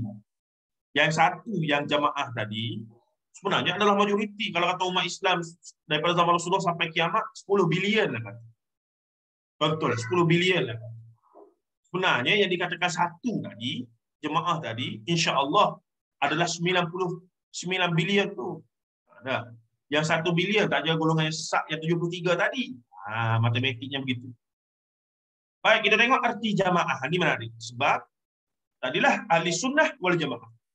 Takrif mana? Sebab ada kata ahli sunnah wal jamaah dalam konteks Malaysia mesti Asy'ariyah sifat 20, mesti fiqh Syafi'iyah, mestilah dari sudut tasawuf Al-Ghazali Juwaini. Al-Ghazali dengan Al-Junaidi, tasawuf ni. Dia nak patternkan bahawa ahli sunnah wal jamaah di Malaysia adalah takrifnya yang pertama akidahnya adalah manhaj al-Asy'ariyah sifat 20, dari sudut fiqh mestilah fiqh Syafi'iyah, dan dia punya tasawuf mesti Ghazali dengan Junaidi. Junaid Baghdadi. Al-Junaid. Itu dia punya ta'rif ahli sunnah wal jamaah. Tapi kalau kita sempitkan itu sahaja, adakah selain daripada itu golongan ahlul bid'ah wad dhalalah? Ini jadi isu ni. Bagaimana golongan hadis, ahlul hadis wal athar? Bagaimana? Jadi yang dimasukkan dengan jemaah ni apa dia? Jemaah ni. Kalau saya baca buku-buku salafi, buku-buku akidah salafiyah, mereka menisbahkan ahli sunnah wal jamaah ini, ahli sunnah, ta'rif yang terbaik, ya. Ta'rif yang terbaik di sisi salafiyah. Mereka kata ahli sunnah ni, siapa-siapa yang muslim dan berpegang teguh dengan Quran dengan sunnah, dan al-jamaah tadi apa dia? Ma'ana alaihi wa ashabi. Al-jamaah di situ adalah para sahabat. Dan ta'rif itu menyebabkan majoriti umat Islam adalah ahli sunnah wal jamaah. Walaupun apa mazhab fiqh mereka, walaupun apa mazhab akidah mereka. Itu ta'rif yang besar, yang paling fundamental. Tapi ada orang dia cuba rincikan. Yang dimaksudkan dengan ahli sunnah wal jamaah adalah hanya sekian. Soalannya kalau buat gitu, selain daripada itu macam mana? Itu masalahnya. Jadi itu yang mudah-mudah kadang-kadang mulut sebut, oh tu bukan ahli sunnah tu, dia orang tu. Dia orang tu bukan ahli sunnah wal jamaah tu. Sebab apa? Sebab dia fiqh tak pegang mazhab Syafi'i. Tengok. Nampak? Dia punya kesan, tuan-tuan bapa. Baik, akhir sekali kita tengok di sini. Air ada. Air mudah. Air duduk dapur ni, air duduk mata. Baik, dalam salah satu lafaz hadis yang diberikan, kita melihat bahawa kumpulan yang selamat, dalam bahasa Arab kita panggil aslam. Selamat itu bahasa Arab sebenarnya. Salamah, aslam. Ialah al-jamaah. Apakah maksud jamaah di situ? Di kampung saya ada sebuah kumpulan yang menamakan diri mereka, kata penanya soalan ini. Di kampung saya ada sebuah kumpulan yang menamakan diri mereka Islam Jamaah. Oh, tu dia. Lalu mendakwa mereka lah yang dimaksudkan dalam hadis ini. Mohon penjelasan Ustaz. Ni sudah. NGO sekian-sekian, kamilah al-jamaah. Parti sekian-sekian, kamilah al-jamaah. Tapi kamu nak jadi ahli sunnah wal jamaah, kena masuk parti kami lah. Kena masuk NGO kami lah. Kena datang ke kampung kami lah. Orang kampung kami je yang dikira sebagai al-jamaah. Selain daripada tu, bukan al-jamaah. Oi, mana boleh gitu? Kampung dia pula tu. Kampung mana? Baik, jawapannya dari sudut bahasa. Jamaah bermakna kumpulan manusia.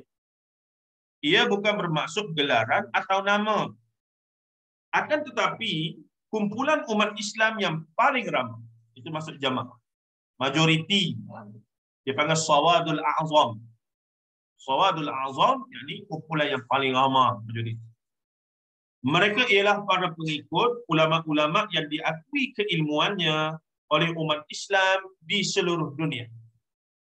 Dalam hadis riwayat Tirmizi, Rasulullah SAW bersabda, "Yadullahi ma'al jamaah, wa man shazza ila an-nar." Tangan Allah bersama jamaah. Itu termasuk daripada polemik lah. Tangan Allah tu, tangan yang macam mana? Itu kita katakan antara hadis yang dikatakan hadis sifat. Hadis sifat yang mempunyai polemik yang panjang. Jadi di sini disebutkan yadullahi ma'al jamaah, terjemahan literalnya adalah tangan Allah bersama jamaah. Siapa yang menyendiri, wa man shazza ila an-nar, siapa yang menyendiri, ia akan bersendirian ke neraka. Waliyadzubillah min dzalik. Hadis ini Sunan Tirmizi nombor 2167. Ketika mentafsirkan hadis ini, Al-Imam Tirmizi berkata, tafsir kalimah al-jamaah di sisi para ulama ialah ahli fiqh, ilmu dan hadis. Sebab zaman awal Islam, ahli fiqh, ahli hadis ni dia tak dibeza-bezakan dengan mazhab-mazhab secara besar lah. Dia kira dia beza secara umum saja. Hari inilah baru ada kumpulan sekian-sekiannya. Katanya lagi, cuba perhatikan kumpulan di kampung saudara yang mendakwa dirinya sebagai jemaah ini. Adakah mereka membentuk kumpulan umat Islam yang paling ramai di dunia? Tak mungkin. Jika tidak, maka mereka bukanlah yang dimaksudkan dalam hadis ini. Tambahan lagi, cuba perhatikan siapakah ulama yang menjadi rujukan mereka. Pada pengetahuan saya, kata guru kami ini, hafizahullah ta'ala, tokoh rujukan dan pengasas kumpulan ini bukan tokoh ilmuwan Islam yang terkenal. Beliau hanya mengumpulkan beberapa hadis dalam kitab-kitab sunan tanpa memiliki kemampuan untuk menilai sahih atau dhaifnya. Lalu berijtihad sendiri tanpa kaedah-kaedah usul fiqh yang jelas dan mewajibkan pengikutnya untuk ta'assub kepada dirinya. Oleh itu saya menasihatkan saudara supaya menjauhkan diri daripada kumpulan ini. Saya ingat Dr. Umar merujuk kepada kumpulan yang ada di kampung dia di Indonesia lah. Indonesia ni sangat banyak ajaran sesat sebenarnya. Lepas tu sebagian besar ajaran sesat yang ada di Malaysia ni sebenarnya diimport daripada Indonesia. Contohnya apa dia? Yang di Selangor ni ada Pemuda Al-Kahfi satu masa dulu. Ada pula macam-macam lah. Yang original sini pun ada juga. Yang original sini pun ada juga. Nak campur-campur. Wallahu a'lam. Habislah topik yang pertama. Nak sambung topik kedua ke? Lepas dah. Nak tanya soalan je Ustaz. Ustaz, macam mana dengan hadis yang 1 nisbah 999 tu? 1 masuk syurga, yang baki 999 tu masuk neraka. Saya tak ingat hadis tu Kak Liza, minta maaf. Tapi yang saya ingat satu hadis tu berkaitan dengan masuk syurga nisbah. Wallahu alam, saya kena cek balik, minta maaf. Saya tak ingat hadis tu. Sama-sama sekarang. Cuma ada yang saya ingat tu dia nisbah. Maksudnya daripada 1000 orang, 1 orang masuk syurga, 999 masuk neraka kan? Macam ramai je kutlah ada kaitan dengan 73 golongan ni. Wallahu a'lam. Secara khusus saya tak berani bagi tahu, tapi secara umumnya nak katanya ramailah umat Nabi Muhammad ni sangat ramai. Jadi ramai masuk neraka, tapi sebenarnya ramai juga masuk syurga. Tu Kak Lina dah tanya soalan dekat chat tu, Ustaz. Asy'ariyah ni yang semua jemaah sunnah tu Wahabi pada. Tak kisahlah apa jenama ni kita boleh cipta dan orang boleh label. Tak ada isu pada jenama tu.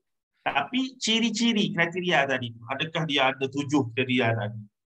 Adakah dia termasuk ahli sunnah wal jamaah yang sudah dicirikan oleh Syekh Abdul Qahir Baghdadi? Nanti boleh Google ya. Ciri ahli sunnah wal jamaah menurut Imam Abdul Qahir Al-Baghdadi. Dia akan keluar 9 ke 7 ciri-ciri. Jadi selagi mana duduk dalam tu, kita yakinlah bahawa kita ahli sunnah wal jamaah. Dan siapa-siapa saja yang ada lagi dalam lingkungan tu, tak boleh kita sewena-wenanya kata dia sudah keluar daripada ahli sunnah wal jamaah. Maksudnya dia adalah ahlul bid'ah wad dhalal. Tapi kalau dia mula kata apa dia? Sebenarnya Nabi Muhammad ni selepas daripada Nabi Muhammad ada nabi lain. Tu tak boleh lah, jelas lah anggap usul akidah. Tapi golongan yang berpegang kata apa dia? Selain daripada zikir-zikir Rasulullah tu ada lagi zikir-zikir lain yang bagus. Tu tak kira lagi masuk daripada belum lagi lah boleh kita kata keluar pada Ahlussunnah wal Jamaah. Tapi kalau kata kita pergi, kita tanya dia, maka dia pun dakwa lagi. Oh, maka jelas dah. Sebab itulah kebanyakan yang difatwakan sesat di Malaysia ni adalah golongan tarikat. Golongan tarikat sufi. Sebab dakwaan-dakwaan begitulah.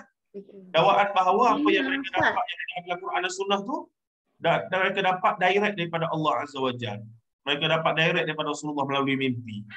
Tetapi perkara itu tidak ada dalam Al-Quran dan Sunnah. Itu masalahnya. Banyak kok Ustaz yang macam tu sebenarnya kalau kita tengok. Itulah benda. Yang batiniah tu lah yang banyak tu. Salah satu. Ya, itu saya kata krisis ulama. Yang terus tu. Ya. Terangkan tu. Tu, sebab tu yang saya duduk. Ialah kajian saya pun berkaitan dengan Islam di alam Melayu. Dan perbincangan saya dengan mereka hangatlah. Dan buku yang saya tulis pun Israiliyat, khurafat, apa semua nak bincang perkara-perkara gitulah. Bahawa bila Islam mari, sepatutnya akidah tauhid Islam ni dah tune balik cara kita faham tentang perkara-perkara itu. Tapi di sana ada usaha untuk synthesize. Untuk kita kata dipanggil dalam istilah sosiologi dipanggil sinkretis. Dalam bahasa Arab dipanggil taufik bainal adyan. Sepatutnya benda itu diseparatekan. Yang boleh terima, yang bercanggah langsung kena buang. Sepatutnya begitu. Sebab Rasulullah mari bawa akidah tauhid, orang Arab punya budaya at-tiyarah, yakni dia punya syaman, dia punya apa semua ni dibuanglah, tentang nujum, bintang apa semua. Masalah sekarang yang duk hidupkan benda ni ustaz-ustaz sendiri. Tu yang kita pening tu. Jadi mana rujukan mereka?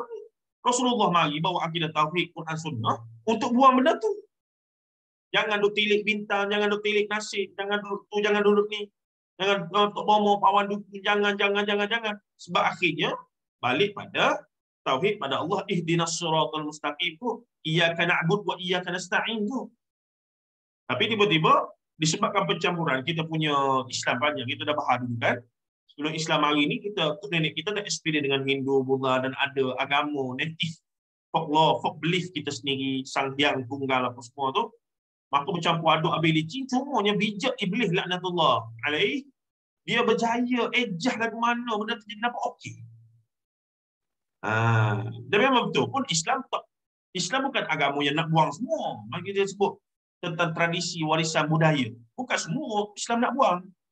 Pakaian Melayu dulu apa semua cantik. Orang lelaki punya destar apa semua okey, tak masalah. Tapi orang perempuan dulu kalau jauh berkemban.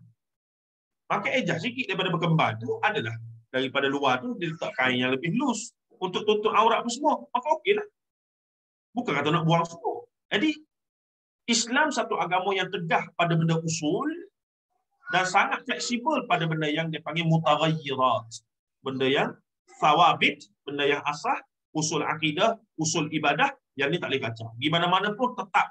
Seluruh dunia kita pergi, solat 5 kali sehari semalam, itulah dia. Allah Ahad, itulah dia. Tak boleh tukar-tukar. Nabi Muhammad Rasul kita, itulah dia. Quran satu, itulah dia. Tapi dalam bab-bab lain, bab-bab keduniaan, kebudayaan, apa semua, fleksibel. Cuma lagi bahayanya, bainahu umurun mushtabihatun, al-halal bayyin wal haramul bayyin, bainahuma umurun mushtabihatun. Di antaranya ada grey area. Yang ni lah, yang kalau kita warak, apa dia warak? Jaga diri sungguh-sungguh daripada terlibat. Perkara yang syubhah lah Ustaz. Ya, syubhah tadi. Grey area syubhah. Tak kena cara, okey. Kena cara, okey. Tak kena cara. Jadi itulah ujian untuk kita. Jadi nak fahamkan itu. Sebab tu Islam versi orang Melayu ni istimewa. Itu yang minat saya kaji. Saya duk pelik. Kenapa lah orang masyarakat kita ni, bukan orang lain lah, keluarga saya sendiri lah. Kenapa dia punya Islam itu versi tu?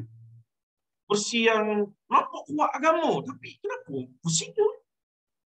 Kuat agama, jaga solat, puasa, zakat, haji. Sekarang mudah tersebar kan? Mudah tersebar sangat kan? Bukan tersebar. Masalahnya Islam yang datang ke alam Melayu tu memang Islam yang dah bercampur gitu. Allahu Akbar. Jadi itu saya sebut. Kalau ingat sebelum nak betulkan benda ni supaya lebih perjalanan untuk nak bawa kefahaman yang insya-Allah lebih selamat ni dengan keadaan dah 1000 tahun punya cerita. 1000 tahun lagi lah. Tapi kita kena mulakan daripada hari ni lah. Paling tidak membetulkan fikrah kita ni. Fikrah ni penting, cara berfikir, memandang agama. Cara kita pandang agama Islam ni lagu mana? Ada orang dia masuk Islam kalau ibarat sebuah rumah. Ada orang melihat Islam daripada pintu neko, tingkap neko kecil. Ada tengok daripada lubang, daripada luar rumah. Sedangkan Islam kena masuk daripada 2 daun pintu utamanya, iaitu Al-Quran dan Sunnah. Sebab tu saya kata, kenapa di alam Melayu, versi Islam yang sampai, versi Islam yang tidak titik beratkan pengajian terhadap Al-Quran dan Sunnah. Terjemahan hadis tak ada, tafsir Quran tak banyak, kitab-kitab ulum Quran, ulum hadis tidak ada. Bayangkan. Mutakhir ni baru duk tadabbur benda ni. 5-6 tahun, 10 tahun ni baru duk tadabbur lah apalah. Dulu mana nak dengar istilah tadabbur? Ini membuktikan jauhnya kita daripada qala Allah wa qala Rasulullah sallallahu alaihi wasallam. Nampak tak? Isu. Patutnya ramai-ramai ustaz kita setiap tahun untuk produce ustaz yang balik Azhar, balik membawa kita kepada dekat kepada Al-Quran dan Sunnah.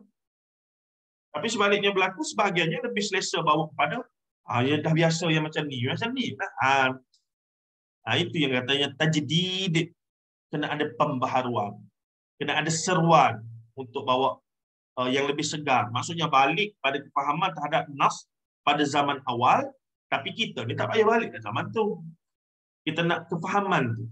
Kefahaman terbaik. Wallahu a'lam. Pergi lagi, panjang cerita lagi. Cuma Ustaz balik pada soalan Kak tu.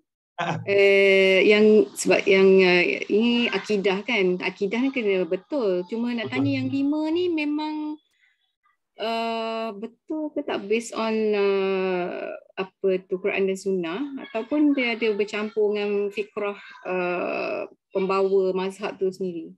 Baik, semua yang akan sebut ni sebenarnya salaf bermaksud zaman awal. Salaf ni bukan mazhab. Dia salaf ni sebenarnya dia period masa. Salaf zaman awal berdasarkan hadis khairul quruni qarni thumma alladhina yalunahum thumma alladhina yalunahum. Rasul kata zaman terbaik adalah zaman kurunku dan kurun selepasku, kurun selepasku. Maka kata para ulama bermaksud zaman sahabat, zaman tabi'in, tabi'ut tabi'in. Dan ada kata zaman terbaik adalah 100 tahun pertama, 100 tahun kedua dan 300 hijrah. Itu zaman keemasan Islam terbaik. Dua kefahaman di situ. Baik. Jadi itu salaf dan khalaf. Jadi yang disebutkan Al-Asy'ariyah, Maturidiyah, Wahabiyah pun semua ni, Wahabi ni tak masuklah. Wahabi ni bukan mazhab dan bukan juga mazhab akidah dan juga bukan mazhab fiqh. Dari sudut perkembangan awal, mazhab fiqh yang berkembang dulu. Mazhab fiqh ni yang 4 yang muktabar itulah. Apa nama? Maliki, Hanafi, Syafi'i dan Hambali. Itu paling besar. Dari sudut akidah juga ada mazhab dia. Antaranya dia dinamakan sebagai Hanabilah Athariyah, golongan ahlul hadis, yang kemudian dijenamakan sebagai Salafi atau Salafiyah, yang kemudian dilabelkan sebagai Wahabi kerana nisbah kepada Muhammad bin Abdul Wahhab punya gerakan dakwah di Arab. Dan kemudian muncul pula Al-Asy'ariyah wal Maturidiyah. Kesemuanya saya berani kata adalah ahli sunnati wal jamaah. Cuma kita tak boleh nafi dalam wacana gerakan akidah, sebab fikrah ideologi satu, tapi gerakan dia lain. Gerakan ni melibatkan orang lah. Dalam mereka nak mengiyakan aliran masing-masing, ada golongan ekstremis masing-masing. Semua golongan. Ada golongan yang melampau. Golongan melampau ni bila dia nak iyakan dia punya pandangan, maka dia akan nafikan. Dan nafi itu sampai tahap menyesat dan mengkafirkan. Itulah polemik yang berpanjangan sampai hari ini. Awak Asy'ariyah ke, awak Maturidi ke, awak Salafi ke, awak Wahabi ke, awak apa sekalipun, selagi mana awak tidak melampau, awak wasati, awak tidak mudah menyesat dan mengkufurkan orang, insya-Allah kita dikira ahli sunnah wal jamaah. Itu keadaan. Tapi kalau kita mula, ni kira sana, kesannya apa dia? Itu yang di Mekah tak turun solat jemaah. Tak turun solat jemaah di Masjidil Haram tu. Tapi yang tak solat jemaahnya subuh saja, zuhur, maghrib, isyak, okey. Apa pelik pula. Jadi bila kita faham big picture benda ni, bulatan tadi tu, bulatan ahli sunnah wal jemaah, lapang dada. Lapang dada. Tapi bila jangan ekstrim. Jangan ada ekstrim. Dia too ekstrim, terlalu ringan, terlalu cek gaduh sangat kan? Dan memang wacana tentang ekstremisme kita masuk dalam perbincangan akademik dalam masalah apa nama aliran pemikiran ni. Kita tak boleh nafi macam ISIS, satu golongan yang memang melampau, walaupun dikatakan Amerika yang buat apa semua itu gini, tapi memang kita tahu memang golongan ekstrim yang terwujud daripada zaman awal sampai akhir. Golongan sesat ni ekstrim lah semua. Golongan sesat ni sebab ekstrim lah, ekstrim dengan idea mereka. Nak justifikan, maka sanggup untuk tahrif, menyeleweng, mencipta hadis palsu dan seumpama. Memang ada wacana khas tentang dipanggil gulat, golongan gulat. Golongan sufi yang sampai sujud pada guru, melampau dalam dipanggil hubbus salihin. Al-ghulu fi hubbis salihin. Melampau dalam sayang pada orang saleh. Sayang pada orang saleh tak salah, kita dituntut. Mereka orang saleh. Tapi bila melampau, lama-lama orang soleh itu disembah. Mula-mula tawassul. Mula-mula ambil berkat. Lama berlaku ritual. Dan ini terbukti dalam Quran, dalam kisah Nabi Nuh. Yahu, Su'a, Ya'un, apa semua tu. Kita belajar kan? Jadi patternnya sama. Sebab tu kita kena halang sifat melampau kepada tokoh. Kena halang. Tokoh, ustazah yang kita sayang, cinta, hormat macam mana pun sekalipun, mereka manusia yang ada sisi tak baik mereka. Bila gitu, kita pun lega. Bila kita jumpa kadang-kadang dia tak senonoh tengah jalan, biasalah manusia. Kalau tak kita frah, Takkan ustaz aku lagu tu, takkan ustaz aku lagu tu. Kita farah lah. Kita punyalah idolakan dia lah apa gitu gini. Tengok lagu tu je. Ni. Tanggal aku megah dah haula wala. Tapi dia lah manusia dia ada lah tu alasannya Mas Mak. Jadi kita okey lah. Jadi fokus kita mengambil ilmu, mengambil hikmah, mengambil ilmu pada dia. Akhlak baik ambil, tak baik tinggal. Itu. Bila kita objektif lagu tu, banyak benda kita boleh belajar daripada ramai aliran dan ramai tu. Kalau kita ta'assub, satu aliran saja. Bahkan tu guru kata tak boleh belajar guru lain. Kalau tarikat ni, dia tak bagi dah. Kalau masuk tarikat saya, bai'ah dengan saya, nak pergi bai'ah orang lain pula, jangan, tak boleh. Tak boleh. Awak dah bai'ah dengan saya. Lepas tu lepas bai'ah tu, kena cerita pula rahsia-rahsia, dosa-dosa dulu pada guru. Cerita rahsia zaman muda saya. Kawan tu dah pegang pula rahsia dia. Jadi macam padri Katolik yang confession itu. Jadi bila rahsia dia nak tangan tu ni boleh buat apa? Segala-gala lah boleh buat. Macam-macam lah dia boleh buat. Inilah bendanya saya syorkan kalau ada masa boleh dengar. Sangat disyorkan. Tapi beratlah perbincangannya. Video-video Ustaz Nur Darus di sidang kalam. Ada video-video pendek dia ada soal. Baik. Kita berhenti situ dulu insya-Allah 11.30 dah. Alhamdulillah Ustaz. Memang best tajuk ni Ustaz. Abang Zul tanya ni, siapa Ibnu Arabi? Panjang cerita ni. Ustaz tunda nanti lah kot. Kalau Ustaz nanti saya bagi link. Betul Ustaz, panjang. Abang Zul, nanti saya, kalau Abang Zul ada nombor saya, WhatsApp, saya bagi link tempat 5 jam. Antara Ustaz Nur terus dengan 2 orang tokoh lagi. Bagilah kat sini Ustaz. Abang boleh. Kat Syida kami boleh tengok. Ustaz. Tapi perbahasan itu perbahasan yang sangat tinggi dan berat. 5 jam. Bayangkan.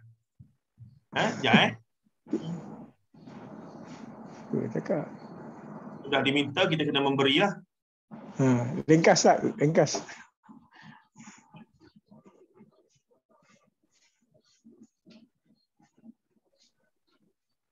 Kan dia pilih kan.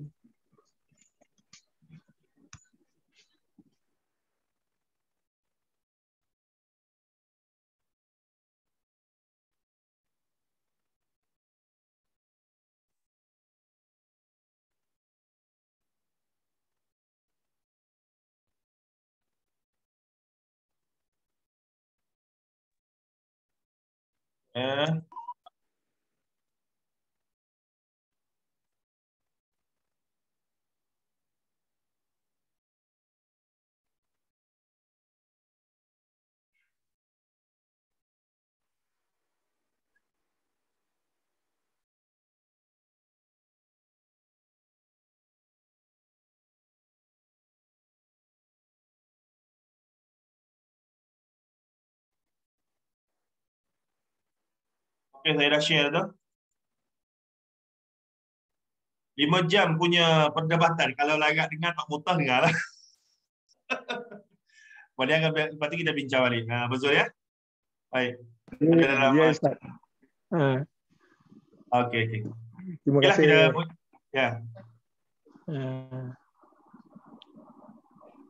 Jadi Ustaz, elok dah 11.30 dah. Masa dah cukup dah.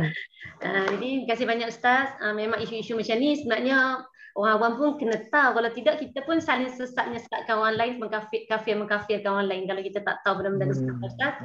Penting. Jadi kita akhiri dengan tasbih kafarah. Subhanallah wa bihamdika asyhadu an la ilaha illa anta astaghfiruka wa atubu ilaik. Sallallahu alaihi wa Muhammad wa ala alihi wa sahbihi ajma'in walhamdulillahirabbil alamin. Wassalamualaikum warahmatullahi wabarakatuh. Terima kasih banyak. Terima kasih Ustaz. Terima kasih Kak Liza, Kak Syida. Assalamualaikum. Terima kasih. Iza Kalut nak ke dapur masak ke apa? Awal. Awal tu. Buka kat masjid je senang. Balik rehat kan. Apa tu, okey. Bagus juga pinjam pagi ni kan sebab heavy dekat kan. Benda yang heavy kan. Mula-mula ngantuk lah kan. Tapi rasa macam ni apa. Bab-bab macam apa yang Lina tanya tu. Dia macam up sikit lah kat kita kan. Kita Saya tak Abang Zul. Ada saya sekali kat sini buka topik tadi kan. Liza dah share kan? Ambil link tu share kat group boleh? tak ambil lagi pun. Tak ada. Saya tak ambil. Saya ambil. Kita share kat group. Tak, saya buka kat laptop ni, saya tak ambil. Oh ya? Okey, tak apa. Kita ambil kat ni lah. Kat Cik Amina? Okey. Sekejap, tadi kita guna kitab apa Kat tu tak ada buku ke? Ni fikir hadis ni. Oh, saya tak beli lagi. Boleh ke tolong nak beli kemudian? Beli kat Shopee lah sekarang ni. Sebab saya punya kawan Kat tu Shopee dah ada, apa. Katan. Nanti kata beli kat Shopee. Tahu beli kat Shopee tahu kan? Okey. Sebab saya punya kawan tu dah telaga biru tu kelas 1 saja susah sikit nak kata harga dia tak dapat Dekat offer dah. Shopee tu murah je. Shopee pun okey. Okey, dah ambil dah. Tu dah masuk grup dah. Nanti komen Niza. Saya kira tu kerja apa tiba-tiba masuk benda tu. Sekejap. Abang Zul ada kat grup ke? JAA? Ada. Dah ambil dah link tu. Kalau tak ada kat grup dah, kita share kat grup dah. Okay, kita jumpa lagi. Terima kasih semua. Jumpa lagi pada hari ini. Terima kasih. Terima kasih. Sama-sama Zan. Sihat Zan? Alhamdulillah. Ya. Kak Syeda kat rumah baru ni, dekat Bukit Beruntung dah. Oh, biasanya. Nanti kita bersama ya. Okey, assalamualaikum warahmatullahi wabarakatuh. Salam. Bye. Bye Kak Tun. Nanti Kak Tun beli buku ya. Gambar dia ya, gambar depan dia. Okey, nanti kita share kat grup ya. Okey. Okey. Assalamualaikum. Waalaikumsalam.